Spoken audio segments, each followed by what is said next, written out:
Meet Mr. WEILAN. Might be hard to tell, but this 48-year-old Chinese man is one of the most powerful people in Blagoveshchensk. And he's a very rich businessman. The only one in town to drive a Bentley. He had this car shipped all the way from Moscow, but for him, it was worth the trouble. This is all leather. For the interior of this car, they had to skin 15 cows. Can you believe that? 15! Moo! Bentley is really a cool car. As a young architect, WEILAN came to Russia during Gorbachev times to build his first hotel. He went on to build a hospital, some shops, and then residential houses. But this is his crown jewel, the Asia, the most luxurious hotel in this city. Every day he comes here to look over his vast empire. Yes, I'm building that mall over there, the yellow one. At the moment I have several construction sites. Those houses over there, another huge indoor ice rink, and another mall. And of course we're building a copy of Little Venice. Blagoveshchensk is a city of opportunity for many Chinese. 8,000 kilometers away from Moscow, but only 800 meters away from China. Here, the Amur River marks the border between the largest country in the world and the most populous one. Until 1989, Blago, as locals call it, was a closed city, off limits to foreigners. Today, the two nations are boosting their ties. Territorial disputes are long forgotten. But China's influence is growing by the hour. 你好，你叫什么名字？你好。One striking example of the Chinese presence is the local market. Almost everything you see here is made, imported, and sold by the Chinese. Hello? Low quality and counterfeit goods sell like hotcakes, and the customers are exclusively Russian. In China, we can find a job, but the pay is very low. There's too many of us, and the market's not profitable. That's why I came here. Dozens of these gigantic trade centers, temples of Made in China, have been popping up here, providing work to thousands of Chinese. This ever-growing workforce needs a lot of accommodation, and it has been developing rapidly. Right now, we have 30 Chinese living on this floor. Normally, they live with their families or friends. And what's your name? Ira. Irina? They just love to Russify their names. Nadezhda manages the accommodation, and her job involves more than just collecting rent. Can I see your passport? Your passport. Show me your ID. Nadezhda, what is it you're checking? I'm looking at their visa expiry dates. I have to make sure that everything is legal and that there are no illegal immigrants in my hostel. She's fine, this one. But that's not always the case. According to local official statistics, less than 2,000 Chinese people live in Blagoveshchensk, but the real number could be up to 10 times higher. I think they have to limit the number of Chinese people here. Otherwise, they'll definitely take the town over. They're everywhere. In the streets, on the riverbank, at the market.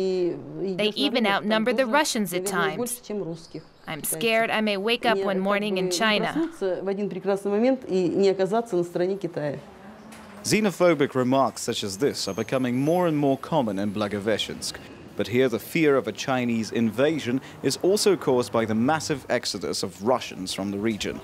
After the fall of the USSR, many left the banks of the Amur for Moscow or other big cities. Large parts of the economy have been taken over by the Chinese. Li Likua, also known as Larissa, came here 15 years ago. Her career progressed quickly. Once an interpreter for an import-export firm, today she owns a dozen companies, restaurants, breweries, small businesses of all kinds. Li has recently gone into construction, a business she runs with an iron fist. Listen, we have to change our initial plan, because it's absurd. On that side, we'll have the parking lot, and here it would make more sense to put the kids' area. Am I right? Well then, what are you waiting for? And they have to hurry up, as the building must be completed before the end of September, before winter comes. At the moment, demand is very high. Real estate prices have gone up a lot in Blagoveshchensk. So what I'm trying to do is to build as cheaply as possible.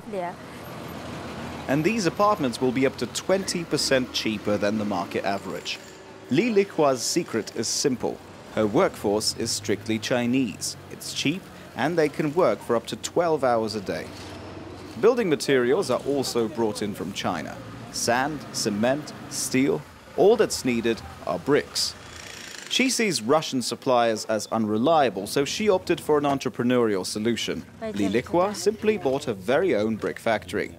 Each day, 200,000 bricks are made here and then delivered directly to the construction sites. And not a single one of the 180 workers here is Russian. The authorities have asked me to hire more Russians. Well, I would love to do that, but there's no point really. There are very few candidates to choose from. That's because the job is tough and badly paid. 500 rubles or less than 12 euros per day. For a Chinese worker, that's 3 times the average salary, but no Russian is willing to work for that kind of money. As a result, the number of unemployed, non-skilled workers here has skyrocketed over the past decade. That's worrying for some people, like Natalia Kalinina, an ecologist and member of the Yabloko opposition party. For months, she's been trying to draw officials' attention to the problem. What we're witnessing is the monopolization of our town's economy. The Chinese are everywhere, not only in construction, but also in agriculture. They're exploiting our land. For our region, which is mainly farmland, it's a big threat. China's influence here is evidently growing. Recently, local authorities have decided to reduce the number of work visas for the Chinese, and drastic quotas have been introduced. But ARKADI KORNEEV says these measures are just for show.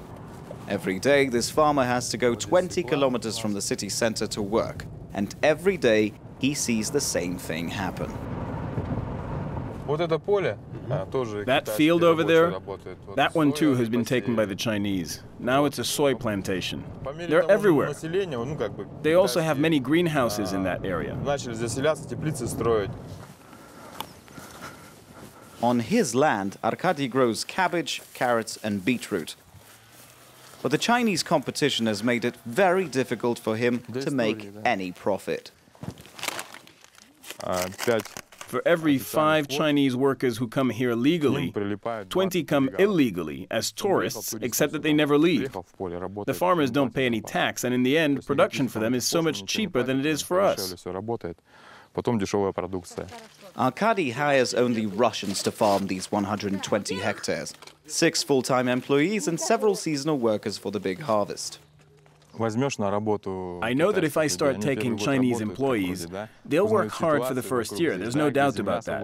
But very soon, they will realize that there's so much free, untapped land, and that it's cheap to rent. So a year later, they'll come back with their own employees, and they'll start setting up their own farms. I don't really want to encourage them to come here. In Russia, foreigners cannot buy land, but it is legal for them to take it on a lease from the state. Here it costs you 50 kopecks per 100 square meters, which means a hectare will cost you less than €1.20. These are very low tariffs. The collapse of the Soviet collective ownership system led to a massive migration from the Amur region, leaving 200,000 hectares of land abandoned. We're several kilometers away from the city, in Markovo, a former Soviet farm or savkhoz, and only 15 years ago it had 1,000 livestock and fertile land.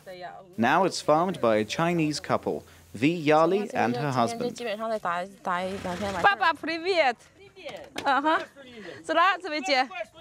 Visiting them this morning are Vladimir and Maria, who have long been living in this village.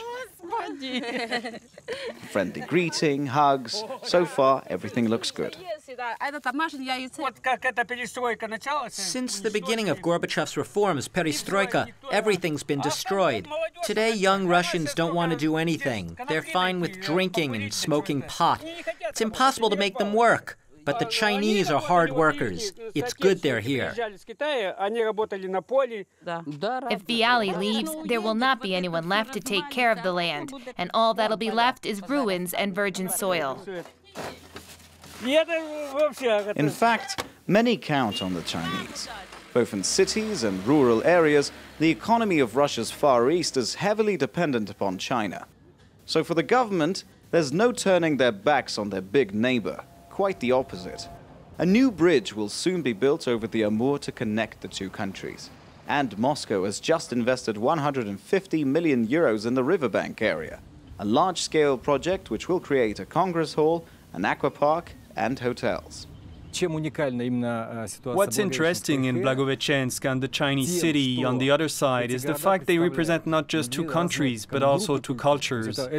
There's no other place in the world where a European and an Asian civilization are so close together, and we want to make this unique geographical factor work and make a profit from it.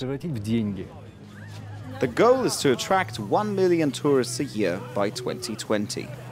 And this is something Mr. WEILAN wants to benefit from. He knows what the Chinese tourists want to see.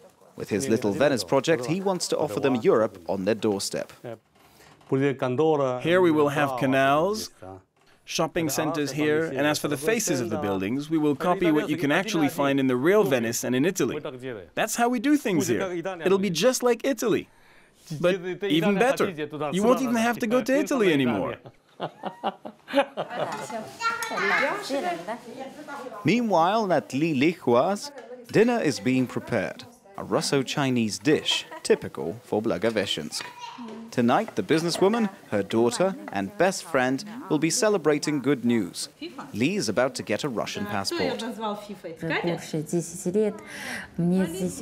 It's my home now. I belong here. I love living here. I have a life here, and my family has got used to Russia. Here, my life has changed for the better, and so have I.